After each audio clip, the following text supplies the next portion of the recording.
Ja, hallo und herzlich willkommen hier auf meinem Kanal zu einem neuen Video von mir. Heute habe ich mal wieder ein Sico Control Modell für euch und zwar den nagelneuen Massey Ferguson. Hier in der Einzelversion ohne Fernsteuerung, aber ich gehe mal davon aus, dass es demnächst auch noch eine Version mit Fernsteuerung geben wird. Für alle die bis jetzt noch keine Fernsteuerung haben, können das Modell natürlich auch wieder via Bluetooth über das Smartphone steuern. Heute gucken wir uns wieder den Lieferumfang an. Ich zeige euch das Modell natürlich wieder im Detail und dann natürlich auch die Funktionen, auch wenn es vorweg gesagt nicht besonders viele sind hier. Und am Ende gehen wir natürlich auch wieder auf meiner Landwirtschaftsplane fahren. Außerdem darf ich in diesem Video einen Massey Ferguson an euch verlosen. Wie ihr da teilnehmen könnt, verrate ich euch natürlich wieder am Ende des Videos. Ich würde sagen, wir legen sofort los. Viel Spaß und bis gleich. Ja, hier haben wir jetzt die Verpackung von dem Ferguson. Erstaunlicherweise haben wir hier wieder Kunststoff verbaut. Normalerweise sind die Verpackungen ja bei Sico mittlerweile komplett aus Pappe. Warum die das hier gemacht haben, keine Ahnung, sei es drum. Wir haben hier hinten wieder natürlich die ganzen Funktionen drauf und den Ferguson nochmal abgebildet. Und ich würde sagen, wir machen jetzt mal den Karton auf und ich zeige euch mal, was alles mitgeliefert wird. Das ist ja jetzt, wie man sehen kann, nicht besonders viel. Hier haben wir dann als erstes natürlich wieder, wie bei Sico üblich, die schön bebilderte Bedienungsanleitung für den Traktor selber. Und natürlich auch obligatorisch das Sicherheitsheft. Und dann haben wir als letztes schon den Traktor, leider auch wieder hier in einer Kunststoffverpackung drin. Den können wir hier einmal so raushebeln und dann kann man den auch schon rausnehmen. Und den zeige ich euch wie immer als nächstes mal etwas genauer. Ja, hier haben wir jetzt mal den Massey Ferguson in Rot, Schwarz, Grau vor uns. Ich finde, es ist wieder ein richtig schönes Modell geworden. Auch wenn wir hier ein paar Funktionen weniger haben, da komme ich aber gleich noch zu. Ich finde die Farbkombination mit Rot, Schwarz und Grau wirklich sehr schön. Wir haben hier auch ein sehr schönes Rot, wie ich finde, und haben auch relativ viele Details angebracht, wie zum Beispiel die ganzen Bezeichnungen und auch das Emblem sind hier recht filigran angebracht. Wir haben hier vorne seitlich ganz feine Kühlergitter angedeutet und hier vorne können wir sogar durch das feine Gitter durchgucken und da ist auch ein eingebautes Lüfterrad zu sehen. Das kann man jetzt hier im Video wahrscheinlich gar nicht so gut sehen.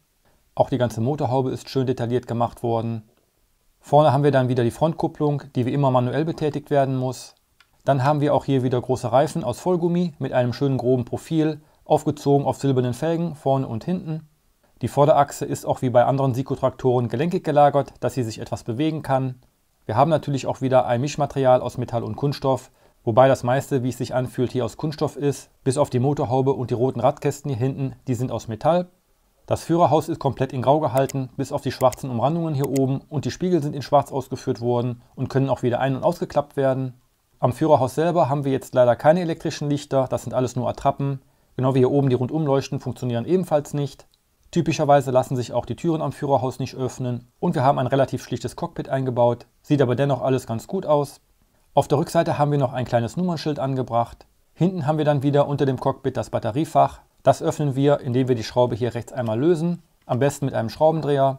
Dann können wir das Akkufach rausziehen und hier kommen dann 3 AAA-Batterien rein. Dann können wir das Batteriefach wieder einstecken und mit der Schraube befestigen. Das ist ja auch immer der Grund, warum im Führerhaus kein Fahrer drin ist, weil da genau die Batterien drunter sitzen. Unter dem Batteriefach haben wir dann auf der linken Seite den Ein-Ausschalter und auf der rechten Seite haben wir wieder den Klinkenanschluss für die Zubehörteile, wie zum Beispiel elektrische Anhänger oder Anbauteile. Die Kupplung hier hinten ist hier dieses Mal leider ebenfalls nicht elektrisch betätigbar, sondern muss auch wieder von Hand verstellt werden, was ich wirklich ein bisschen schade finde. Vorne die Hauptscheinwerfer und hinten die beiden Rückleuchten sind dieses Mal auch leider die einzigen Beleuchtungsteile, die wir hier am Traktor haben.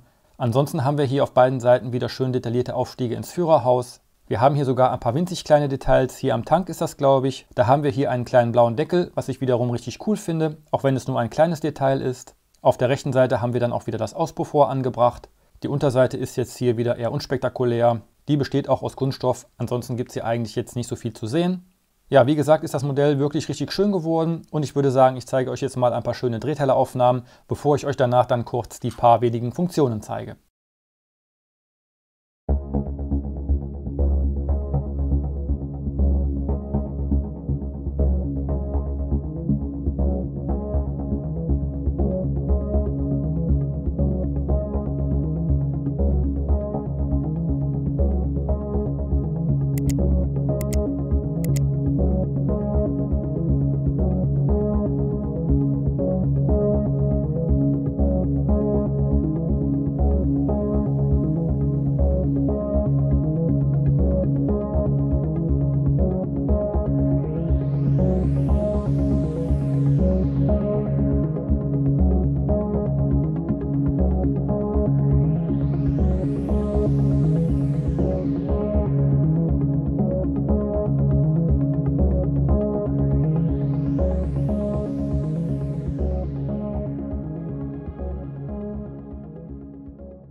Ja, viele Funktionen haben wir ja hier leider nicht, wie eben schon gesagt. Aber die Funktionen, die wir haben, könnt ihr natürlich wieder mit der blauen Bluetooth-Fernsteuerung von SICO, aber auch natürlich mit der SICO-App bedienen. Die gibt es auch wieder für Apple und für Android.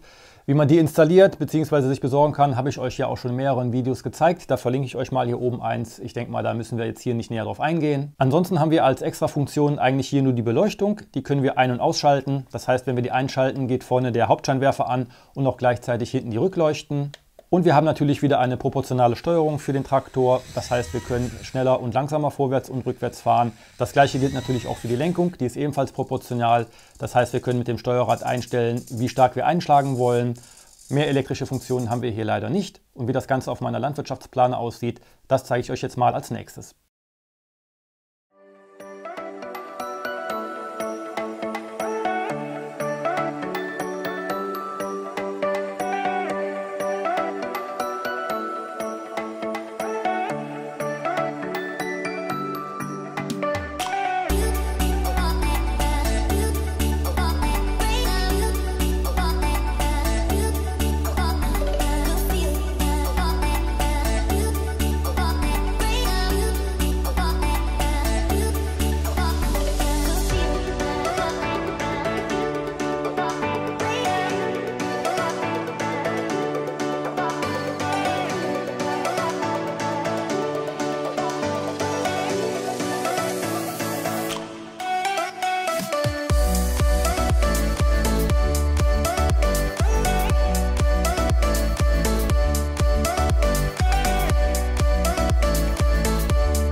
Ja, am Ende natürlich auch hier wieder ein kleines Fazit. Optisch muss ich sagen, finde ich den Massey Ferguson wirklich sehr schön. Ich finde, hier sind noch einige schöne Details dran, die es an anderen Traktoren nicht so gibt. Schade ist natürlich, dass wir hier nicht viele Funktionen haben und dass wir hier nur, wie eben gezeigt, das Licht ein- und ausschalten können. Und natürlich, dass die Heckkupplung hier nicht elektrisch verstellbar ist. Da weiß ich jetzt ehrlich gesagt auch nicht, warum SICO das so gemacht hat. Aber man darf natürlich auch nicht vergessen, dass es hier kein Superscale-Funktionsmodellbau ist, sondern eher als Kinderspielzeug gedacht. Und die wollen vielleicht auch einfach mehr anpacken und Hand anlegen am Modell. Das Fahrverhalten ist jetzt so ziemlich identisch mit den anderen SICO-Control-Traktoren, würde ich sagen. Für mich könnte der Lenkausschlag immer ein bisschen stärker sein, aber es geht eigentlich. Ansonsten lässt der Traktor sich wirklich auch sehr gut steuern. Ja, viel mehr gibt es zu dem SICO-Modell eigentlich gar nicht zu sagen. Ich habe euch ja eben versprochen, ihr könnt hier einen Massey Ferguson gewinnen. Alles, was ihr machen müsst, ist das Video zu kommentieren. Was in dem Kommentar stehen muss, schreibe ich euch natürlich wieder unten in die Videobeschreibung. Guckt da mal gerne rein und macht alle fleißig mit. Dann war es das jetzt wieder mit dem Video. Lasst mir gerne ein Like da, wenn euch das Video gefallen hat. Schreibt mir gerne mal eure Meinung zu Massey Ferguson unten in die Kommentare rein. Abonniert gerne meinen Kanal, um kein weiteres Video mehr zu verpassen. Und ich würde sagen, danke fürs Zusehen. Wir sehen uns hoffentlich im nächsten Video wieder. Bis dann, euer Chrissy. Ciao.